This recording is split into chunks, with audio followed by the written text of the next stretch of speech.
नमस्कार, स्वागत है आप सभी का न्यूज 18 राजस्थान पर। मैं हूं आप सबके साथ ऋषिका। सबसे पहले देख लेते हैं आज की वो बड़ी खबरें जिन पर दिन भर हमारी नजर रहने वाली है। सबसे पहले बात करेंगे एआईसीसी के नोटिस पर राजस्थान के 3 नेताओं के जवाब की। इसके साथ ही रेजिडेंट डॉक्टर्स की हड़ताल जारी है, इस बारे में भी चर्चा करेंगे। जॉर्ड ने किया हड़ताल का ऐलान, इस बारे पर भी चर्चा की जाएगी। और सोलर क्षेत्र में प्रदेश की एक और उड़ान। इसके साथ ही आज करवा चौथ का पर्व है, जिसको लेकर बाजारों में रौनक वापस लौट आई है। और चलिए इस बुलेटिन की शुरुआत करेंगे इस वक्त की सबसे बड़ी खबर के साथ। कोटा से बड़ी खबर आपको बता दें, जहां एक मासूम के साथ रेप हुआ है। 5 साल की मासूम के साथ रेप का मामला सामने आया है। खाली प्लॉट में मासूम मिली है। मासूम को अस्पताल में भर्ती कराया गया है। वहीं पुलिस पूरे मामले की जांच में जुटी है। बड़ी खबर ये कोटा से आपको बता रहे हैं, एक 5 साल की मासूम के साथ रेप का मामला सामने आया है। खाली प्लॉट पर बता दें कि ये मासूम बच्ची मिली है। मासूम को बता दें अस्पताल में भर्ती कराया गया है। और पुलिस को जब इस बारे में जानकारी लगी है तो अब पुलिस ने इस पूरे मामले की जांच शुरू करवा दी है। बड़ी खबर इस वक्त कोटा की। कोटा से आपको बता रहे हैं, 5 साल की मासूम के साथ रेप का मामला सामने आया है। एक खाली प्लॉट में मासूम मिली है, जिसके बाद मासूम को अस्पताल में भर्ती कराया गया है। वहीं पुलिस को भी इस बारे में जानकारी दे दी गई है और अब पुलिस आरोपी की तलाश शुरू करेगी।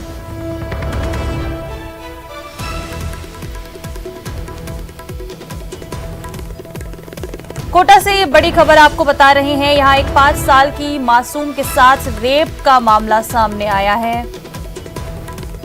प्रदेश में अपराध बढ़ता हुआ और अब कोटा से, कोचिंग नगरी कोटा से ये ऐसी खबर सामने आई है। 5 साल की मासूम के साथ रेप हुआ है। ज्यादा जानकारी लेंगे सहयोगी ओम प्रकाश से, जो सीधा फोन लाइन पर हमारे साथ जुड़ चुके हैं।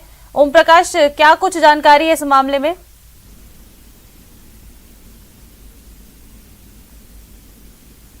ओम प्रकाश, क्या मेरी आवाज आपको आ रही है? जी जी जी जी, क्या जानकारी है इस बारे में? ये 5 साल की मासूम के साथ रेप का मामला सामने आया है। जी, ये रानपुर इलाके का कल का मामला है। पिता ने थाने में रिपोर्ट दर्ज करवाई थी कि उनकी जो 5 साल की बच्ची है वो घर से अचानक लापता हो गई। थोड़ी देर बाद में जब वो एक खाली प्लॉट में जब मिली तो लहूलुहान हालत में मिली, गंभीर हालत में मिली और उनके साथ दुष्कर्म की किसी बदमाश ने वारदात को अंजाम दिया। हालांकि पुलिस ने उसके बाद सतर्कता दिखाते हुए एक आरोपी को डिटेन करने की भी बात कर रही है। हालांकि गिरफ्तारी की पुष्टि किसी को नहीं की, लेकिन ये हृदय विदारक तस्वीर कही जा सकती है। एक मासूम बालिका के साथ इस तरह की घिनौने कृत्य करने का जो मामला सामने आया है। रानपुर इलाका में जब मामला दर्ज होने के बाद में बालिका को फिलहाल अस्पताल में भर्ती करवाया गया और गंभीर हालत में उनका बताया जा रहा है कि इलाज जारी है। वही जो रानपुर थाना पुलिस है वो पूरे मामले की जांच कर रही है और संभवतः आज जो आरोपी के गिरफ्तारी की पुष्टि कर सकती है। जी ओम प्रकाश, क्या कुछ कर रही है पुलिस आरोपी को पकड़ने के लिए? क्या कुछ प्लानिंग है पुलिस की तरफ से? हालांकि पुलिस के आला अधिकारी इस मामले में चुप्पी साध रखे हैं। जब हमारी शाम को डीएसपी से बात हुई तो उन्होंने इस बात से इनकार कर दिया, उनको इस मामले में की जानकारी नहीं थी। हालांकि हमारे सूत्र के आधार पर हमने जब थाना से पूरी जानकारी एकत्रित की तो 5 वर्षीय बालिका के साथ दुष्कर्म की वारदात को अंजाम देने का मामला सामने आया और आरोपी को बताया जा रहा है कि डिटेन कर लिया है, आज ही गिरफ्तार कर किया जा सकता है। लेकिन आरोपी कौन है, क्यों इस तरह की वारदात को अंजाम दिया, इसके बारे में फिलहाल पुलिस भी बहुत ज्यादा कुछ कहने से बच रही है। लेकिन इतना कहा जा सकता है कि 5 वर्षीय बालिका के साथ इस तरह का घिनौना कृत्य हुआ है। कोचिंग नगरी फिर एक बार शर्मसार हुई, मानवता फिर एक बार शर्मसार हुई है और फिलहाल जो बालिका का है वो अस्पताल में इलाज जारी है। पीड़िता के पिता ने इस मामले में जो है रानपुर थाने में मामला दर्ज करवाया। उसके बाद पुलिस सतर्क हुई। आपको बता दें कि ये रानपुर थाना वही है जो पिछले दिनों ही एक नया थाना खुला है, जो ग्रामीण और शहर की सीमा से सटा ये इलाका है। रानपुर इंडस्ट्रियल एरिया है, वहाँ जो क्योंकि एक जो खाली जगह है बहुत शुक्रिया आपका तमाम जानकारी के लिए। आगे बढ़ेंगे और रुक करेंगे एक और बड़ी खबर का। जयपुर से बड़ी खबर आपको बता दें, जहां जार्ड ने हड़ताल का ऐलान कर दिया है। बता दें कि आज से हड़ताल पर रहेंगे resident doctors. Emergency ICU, trauma centre और लेबर रूम में भी कार्य बहिष्कार। बता दें कि अब तक केवल रेजिडेंट्स के द्वारा रूटीन काम का ही बहिष्कार किया गया था और अब रेजिडेंट्स ने संपूर्ण कार्य का बहिष्कार कर दिया है। इमरजेंसी केसेस में भी अब रेजिडेंट्स अपनी सेवाएं नहीं देंगे। रेजिडेंट्स के एक धड़े ने बता दें कि सरकार के साथ समझौता किया था। समझौते को लेकर चिकित्सा शिक्षा विभाग का दावा है कि 85% से ज्यादा रेजिडेंट्स हड़ताल खत्म कर काम पर लौटे। बड़ी खबर राजधानी जयपुर से, यहां रेजिडेंट डॉक्टर्स आज से हड़ताल पर रहेंगे। रेजिडेंट डॉक्टर्स, बता दें कि जार्ड ने हड़ताल का ऐलान किया है। इमरजेंसी आईसीयू, ट्रॉमा सेंटर और लेबर रूम में भी कार्य बहिष्कार रहेगा। इसके पहले तक केवल रूटीन काम का ही बहिष्कार था, लेकिन अब इमरजेंसी केसेस में भी रेजिडेंट्स अपनी सेवाएं नहीं देंगे। बता दें कि रेजिडेंट्स के एक धड़े ने कल ही सरकार के साथ समझौता किया था। समझौते को लेकर चिकित्सा विभाग का दावा है कि 85% से ज्यादा रेजिडेंट्स हड़ताल खत्म कर काम पर लौटे हैं। बड़ी खबर रेजिडेंट डॉक्टर्स के आंदोलन को लेकर ये आपको इस वक्त की बता रहे हैं। रेजिडेंट डॉक्टर्स अब इमरजेंसी आईसीयू, ट्रॉमा सेंटर और लेबर रूम कार्य का भी बहिष्कार करेंगे। अब तक केवल रूटीन कार्य का इनके द्वारा बहिष्कार किया जा रहा था। अपनी मांगों को लेकर रेजिडेंट डॉक्टर्स आंदोलनरत है। रेजिडेंट हितों को ध्यान में रखते हुए जार्ड काफी समय से सरकार से वार्ता करने का बारंबार प्रयास कर रही है, लेकिन फिर भी सरकार जो है वो रेजिडेंटों को डिवाइड करने में लगातार जुड़ी हुई है। कभी इन सर्विस प्रेशर में विभाजित कर रही है तो कभी बैच वाइज विभाजित कर रही है। अगर जार्ड की अनुपस्थिति में बंद कमरे में सरकार के द्वारा कोई भी फैसला लिया जाता है तो जार्ड को मजबूरन कड़े से कड़े कदम उठाने पड़ेंगे, जिसमें कि इमरजेंसी सेवाएं भी मजबूरन बंद करनी पड़ेगी। ये आंदोलन एक बहुत बड़ा रूप ले सकता है। हम तो मरीज हितों को ध्यान में रखते हुए सरकार से बारंबार वार्ता के लिए प्रयास जारी रहेगा और हम अभी भी यह चाहते हैं कि सरकार अभी भी हमसे वार्ता कर ले। हम सरकार के वार्ता के इंतजार में यहाँ त्रिमूर्ति सर्कल पर रैली लगा के बैठे हुए हैं।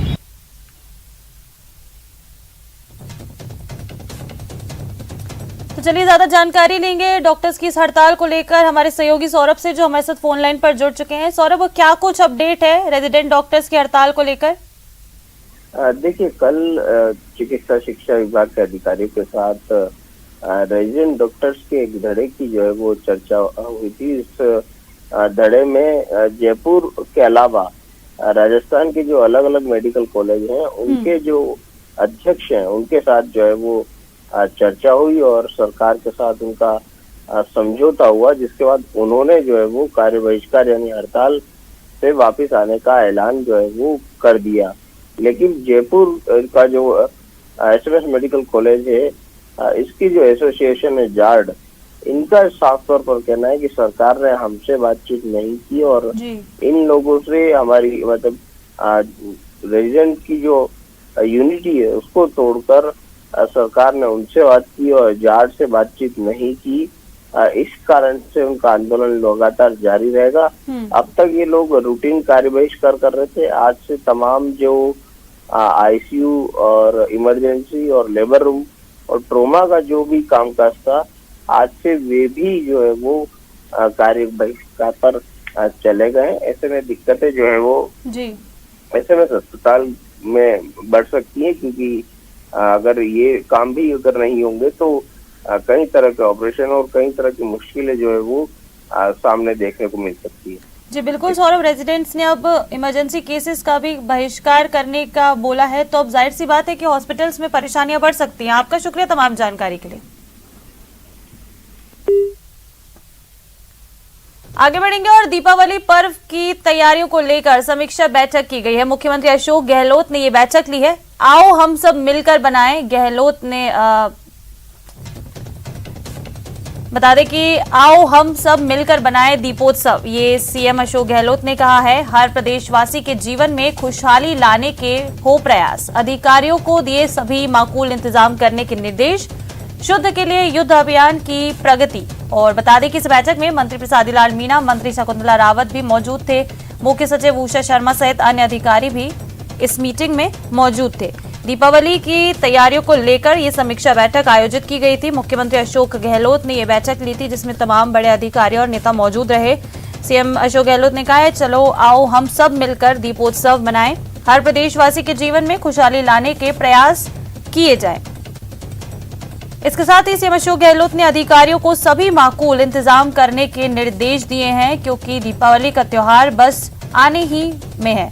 इसके साथ ही त्योहारी सीजन में जो मिलावट देखी जाती है उसको लेकर भी शुद्ध के लिए युद्ध अभियान की प्रगति के बारे में भी सीएम अशोक गहलोत ने इस बैठक में चर्चा की। आगे बढ़ेंगे और दिल्ली से एक बड़ी खबर आपको बता दें, यहां अमित शाह और माथुर की मुलाकात हुई है। बता दें कि अमित शाह ने ओम प्रकाश माथुर से मुलाकात की है। केंद्रीय गृह मंत्री अमित शाह ने मुलाकात की। वरिष्ठ नेता ओम प्रकाश माथुर से अमित शाह की मुलाकात रही। ओम प्रकाश माथुर के आवास पर ये दोनों ही मंत्री मिले और मुलाकात की। बताया जा रहा है कई मुद्दों पर करीब 1.5 घंटे तक दोनों में चर्चा हुई है। अमित शाह और ओम प्रकाश माथुर की मुलाकात करीब 1.5 घंटे तक दोनों में कई मुद्दों पर चर्चा हुई है। वरिष्ठ नेता ओम प्रकाश माथुर के साथ केंद्रीय गृह मंत्री अमित शाह ने मुलाकात की।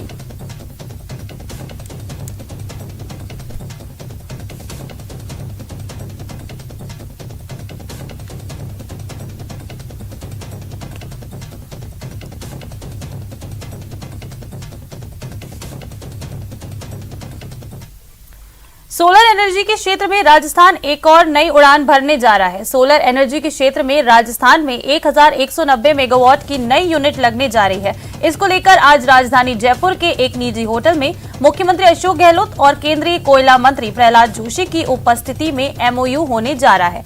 जानकारी के अनुसार इस एमओयू में 1190 मेगावाट क्षमता की सोलर परियोजना स्थापित करने के लिए राजस्थान विद्युत उत्पादन निगम और कोल इंडिया लिमिटेड के माध्यम से सहमति पत्र पर हस्ताक्षर किए जाएंगे। तो सोलर एनर्जी के क्षेत्र में राजस्थान की एक और नई उड़ान। सोलर एनर्जी के क्षेत्र में 1190 मेगावाट की नई यूनिट लगने जा रही है। प्रधानमंत्री नरेंद्र मोदी 1 नवंबर को राजस्थान आ सकते हैं। इस बार मोदी का मानगढ़ धाम आने का कार्यक्रम बन रहा है, जहां वो 109 साल पहले शहीद हुए सैकड़ों आदिवासियों को श्रद्धासुमन अर्पित करेंगे। साथ ही बड़ी जनसभा को भी संबोधित कर सकते हैं। बता दें कि इस जनसभा को संबोधित कर राजस्थान, गुजरात और मध्य प्रदेश के चुनाव में आदिवासी वोटरों को वो संदेश देंगे। मानगढ़ धाम को राजस्थान का जलियांवाला बाग भी कहा जाता है। गुजरात, राजस्थान और मध्य प्रदेश के बॉर्डर पर होने और आदिवासी बहुलता की वजह से इस इलाके की अपनी राजनीतिक पहचान भी है। मानगढ़ से सधेंगे आदिवासी वोट। प्रधानमंत्री जी का कार्यक्रम मानगढ़ धाम में होगा निश्चित रूप से। मानगढ़ धाम वो धाम है जहां एक ही दिन में अंग्रेजों की गोली से 1500 भील शहीद हुए थे, इसलिए वो तो बहुत पवित्र स्थल है। राजस्थान, गुजरात, एमपी पर नजर। गुजरात के मुख्यमंत्री रहते हुए उन आदिवासी भाइयों को वहां श्रद्धांजलि के स्वरूप वहां एक शहीद स्मारक का निर्माण कराया। 3 राज्यों की सीमा लगती है, मध्य प्रदेश, गुजरात और राजस्थान। स्वाभाविक रूप से कभी कोई कार्यक्रम बनता है तो उसमें राजस्थान की भूमिका रहेगी। राजस्थान चुनाव में भी देरी है, लेकिन गुजरात चुनाव सिर पर है। बीजेपी आदिवासियों के पवित्र स्थल मानगढ़ में पीएम मोदी के कार्यक्रम के जरिए तीनों राज्यों में बसने वाली आदिवासी आबादी पर फोकस करना चाहती है। 1913 में वहां 1500 लोगों की शहादत हुई थी अंग्रेजों से लड़ते हुए, और आज भी उस घाटी पर नहीं मानू रे भुरेठिया ये गूंजता है। मानगढ़ धाम को विकसित करने में सबसे पहले किसी का योगदान है तो देश के यशस्वी प्रधानमंत्री नरेंद्र मोदी जी का है। राजस्थान, गुजरात और एमपी की सीमा पर होने के कारण मानगढ़ आदिवासियों की आस्था का बड़ा केंद्र है और यहाँ होने वाले कार्यक्रमों की गूंज राजस्थान, एमपी और गुजरात में एक साथ सुनाई देती है। बीजेपी गुजरात के आदिवासी वोट बैंक को साधने के लिए मानगढ़ में पीएम मोदी की बड़ी जनसभा कराने की तैयारी कर रही है, जहां गुजरात के सीएम रहते नरेंद्र मोदी 10 साल पहले आए थे। देखिए, इसको व्यापक स्तर पे देखना चाहिए। आदिवासियों के लिए जो मोदी सरकार में काम किया है वो अद्भुत काम किया है। राजस्थान चुनाव में हालांकि अभी वक्त बाकी है, लेकिन बीजेपी उत्साहित है कि पीएम मोदी के हर दौरे से उनका वोट बैंक बढ़ता है और इस बार भी कुछ ऐसा ही होगा। आपको बता दें कि राजस्थान में एसटी के लिए 25 विधानसभा सीटें आरक्षित हैं। हालांकि बीजेपी के पास महज इसमें से 8 सीटें हैं, तो कांग्रेस के पास 13, बीटीपी के पास 2 और 2 सीट अन्य के पास है। वहीं बीटीपी का बढ़ता ग्राफ भी बीजेपी के लिए बड़ी मुश्किल है।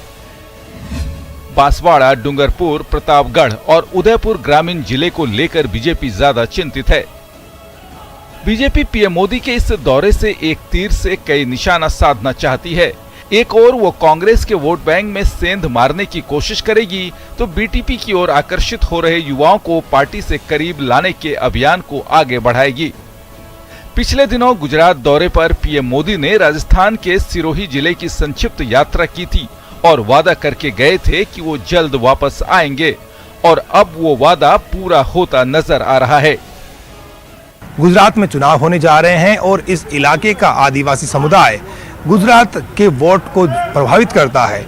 जाहिर है प्रधानमंत्री नरेंद्र मोदी का दौरा कराकर बीजेपी आदिवासी वोट को अपने साथ जोड़े रखना चाहती है, ताकि उसे गुजरात के विधानसभा चुनाव में किसी दिक्कत का सामना न करना पड़े। कैमरा पर्सन शेर सिंह के साथ बाबूलाल धायल, न्यूज़ 18 जयपुर। बीजेपी में नेताओं की घर वापसी को लेकर कड़े कायदे कानून से कई दिग्गजों की राह मुश्किल हो गई है, जिसमें कई वसुंधरा राजे समर्थक नेता भी शामिल हैं। बीजेपी ने नेताओं की वापसी के लिए एक ज्वाइनिंग कमेटी बनाई है, जिसकी हरी झंडी के बगैर पार्टी में वापसी संभव नहीं होगी। आखिर क्या है इसके पीछे की खींचतान, देखिए इस रिपोर्ट में।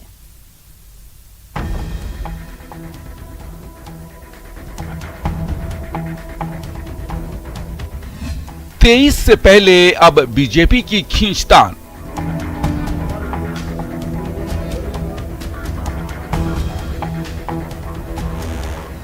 घर वापसी में ज्वाइनिंग कमेटी वाली मुश्किल। पार्टी से जाने की तो कोई प्रक्रिया है नहीं, लेकिन पार्टी में शामिल होने की प्रक्रिया जरूर है कि उसमें हम लोग स्थानीय इकाई से, वहां के संभाग प्रभारियों से, पार्टी के महामंत्रियों से, इनसे फीडबैक लेंगे। प्रदेश का माहौल चुनावी है और एक साल पहले से इसकी तैयारी भी शुरू हो गई है। बीकानेर में देवी दर्शन के बहाने वसुंधरा राजे अपनी ताकत दिखाकर अपना दावा पेश कर चुकी हैं, लेकिन बीकानेर के उनके हालिया दौरे के संयोजक रहे दिग्गज नेता देवी सिंह भाटी की बीजेपी में वापसी थोड़ी मुश्किल भरी लग रही है। अभी ज्वाइनिंग कमेटी में अर्जुन राम मेघवाल जी, वासुदेव जी ऐसे और लोगों को जोड़ रहे हैं, और वह इनके बारे में जो लोग आना चाहेंगे उनसे चर्चा करेंगे, और उसके अलावा अच्छे जो समाज में जिनकी प्रतिष्ठित व्यक्ति है उनसे भी वो बात करके ज्वाइन करेंगे। पार्टी ने तय कर दिया है कि घर वापसी के लिए कमेटी की हरी झंडी की जरूरत है, और कमेटी में अर्जुन राम मेघवाल के साथ ही वासुदेव देवनानी जैसे नेता शामिल हैं। यानी पार्टी में वापसी की राह देख रहे देवी सिंह भाटी के लिए यही कमेटी मुश्किल वाली है, क्योंकि देवी सिंह भाटी ने अर्जुन राम मेघवाल के कारण ही पार्टी छोड़ी थी। वसुंधरा राजे के करीबी रहे भाटी ने अर्जुन राम मेघवाल को लोकसभा का टिकट देने का विरोध किया था। मेघवाल को बीकानेर से दोबारा टिकट मिलने पर ही भाटी ने पार्टी छोड़ दी थी। बीकानेर के दिग्गज नेता भाटी कोलायत सीट से लगातार 7 बार के विधायक रहे हैं। वहीं अर्जुन राम मेघवाल ने भी साफ कर दिया है कि कोई कितना भी बड़ा नेता क्यों न हो, उसे प्रक्रिया से गुजरना ही पड़ेगा। पार्टी ने एक प्रक्रिया निर्धारित कर रखी है, कोई भी आदमी हो कितना ही बड़ा क्यों नहीं, वो प्रक्रिया से तो गुजरना ही पड़ेगा ना। खुद घोषणा कर रहे हैं बिना पार्टी की अनुमति। मैंने क्या कहा, प्रक्रिया से सबको ही गुजरना पड़ेगा। मैं कह रहा हूं संगठन जो तय करेगा, प्रक्रिया संगठन तय कर दो। मैं कौन हूं तो तय करने वाला जी, संगठन तय करेगा प्रक्रिया। आपको हराया, उन्होंने कोशिश करी थी हराने की, लेकिन वो तो पूरी करी कोशिश, लेकिन संगठन जो तय करेगा, हम तो संगठन के साथ हैं। बीजेपी नेताओं की घर वापसी या रीज्वाइनिंग में कमेटी ही एकमात्र फिल्टर नहीं है, इसके बाद संगठन का रोल भी बहुत महत्वपूर्ण रहेगा। ज्वाइनिंग के लिए स्क्रूटनी होने के बाद आने वाले नामों को फाइनल करने से पहले बीजेपी के प्रदेश अध्यक्ष की राय को पार्टी पूरी तवज्जो देगी। मेरिट के आधार पर, वहाँ की यूनिट की मंशा के आधार पर सभी लोगों से राय मशवरा करके उसके बाद, क्योंकि अब चुनाव है तो स्वाभाविक तौर पर सब लोगों से मशवरा करने के बाद ही निर्णय लेंगे। बीजेपी में वापसी के लिए सिर्फ देवी सिंह भाटी ही नहीं बल्कि कई और नेता भी कोशिश में लगे हैं। इनमें पूर्व केंद्रीय मंत्री और सांसद रहे सुभाष महारिया, पूर्व मंत्री राजकुमार रिणवा, पूर्व मंत्री सुरेंद्र गोयल और पूर्व विधायक विजय वंसल जैसे बड़े नाम भी शामिल हैं। हालांकि बीजेपी ने घनश्याम तिवाड़ी की न सिर्फ पार्टी में वापसी कराई बल्कि उन्हें राज्यसभा भी भेजा है। अब पार्टी नए सिरे से उन नेताओं की पड़ताल कराएगी और फिर सतीश पूनिया की हरी झंडी मिलने के बाद ही उनका पार्टी में वापसी का रास्ता साफ होगा। जाहिर है चुनाव अगले साल है और बीजेपी ऐसा कोई कदम नहीं उठाना चाहती जिससे उसकी जीत की राह में कोई रोड़ा बन जाए। कैमरा पर्सन शेर सिंह के साथ बाबूलाल धायल, न्यूज़ 18 जयपुर। कांग्रेस अध्यक्ष पद के चुनाव में नामांकन से ठीक पहले राजस्थान में विधायक दल की बैठक का बहिष्कार करने और समानांतर बैठक करने के आरोप में पार्टी आलाकमान ने प्रदेश के 3 दिग्गज नेताओं को नोटिस भेजकर जवाब मांगा था। अनुशासनहीनता के आरोप में सरकारी मुख्य सचेतक और जलदाय मंत्री महेश जोशी, यूडीएच और संसदीय कार्य मंत्री शांति धारीवाल और Rajasthan tourism development corporation chairman Dharmendra Rathore को नोटिस भेजने के बाद से ही प्रदेश की सियासत गर्मा रही है। विपक्षी दलों के अलावा सत्ता पक्ष के नेता भी अपनी ही पार्टी के नेताओं पर निशाना लगा रहे थे। चारों तरफ से अनुशासनहीनता करने वाले नेताओं के खिलाफ कार्रवाई की मांग उठ रही थी। कई दिन चले वाद विवाद के बाद अब इन तीनों नेताओं ने आलाकमान को नोटिस का जवाब भेज दिया है। अब सभी की निगाहें पार्टी आलाकमान के फैसले पर टिकी हैं।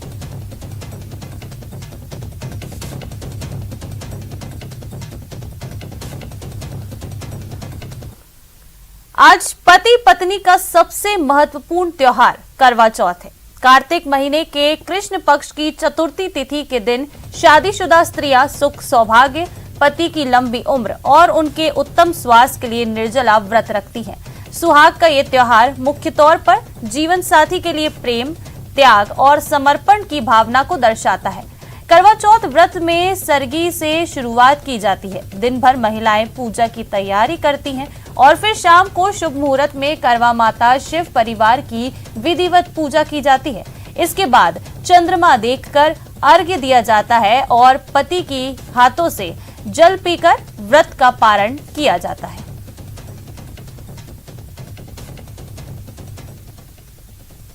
मैं पिछले 7 सालों से यहाँ पर उदयपुर में हूँ और कल करवा चौथ है जिसकी तैयारी के लिए मैं यहाँ पे उदयपुर के दिल्ली गेट की जगह पे आई हुई हूँ। यहाँ पे बहुत तरह के सुंदर सुंदर करवे मिलते हैं जिन चीज़ों को हम लोग लेके जाते हैं। कल करवा चौथ का व्रत है जिसकी तैयारियों में मैं साड़ी, कपड़े और बहुत तरह के जेवर खरीद रही हूँ और साथ ही हम लोग अपनी सासू माँ को जो बयाना देते हैं वो सब चीज़ें मैंने यहाँ पे खरीदी है। और ये जो करवा चौथ का व्रत होता है ये स्त्रियों के सौभाग्य के लिए होता है। जो स्त्रियाँ इसका व्रत करती हैं वो अपने पति की लंबी उम्र के लिए कामना करती हैं और वह यह चाहती हैं कि माता पार्वती के जैसा उनका भी सौभाग्य हो जाए, उनका भी जीवन उतना ही सुखमय हो। और मैं चाहती हूँ कि आप सभी ये व्रत करें और अपने पति की लंबी उम्र की कामना करें। आज हम यहाँ पे मार्केट में आए हैं करवा चौथ की शॉपिंग करने के लिए। 2-3 साल से कोरोना की वजह से सब कुछ नहीं ठीक से चल रहा था, तो इस साल जो है भगवान की दया से सब कुछ ठीक भी है और मौसम भी साथ दे रहा है, तो हम यहाँ पे करवा चौथ की शॉपिंग करने आए हैं।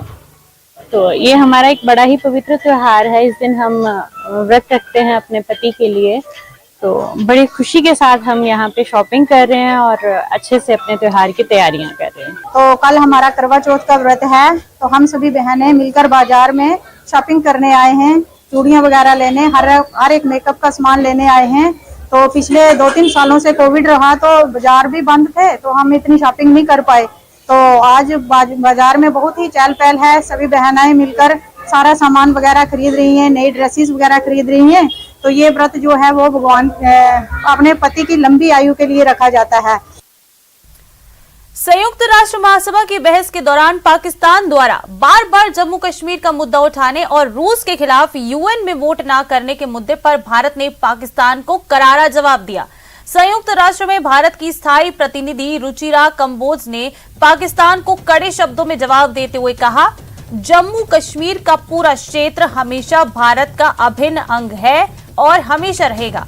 हम पाकिस्तान से सीमा पार आतंकवाद को रोकने का आह्वान करते हैं ताकि हमारे नागरिक अपने जीवन और स्वतंत्रता के अधिकार का आनंद ले सकें।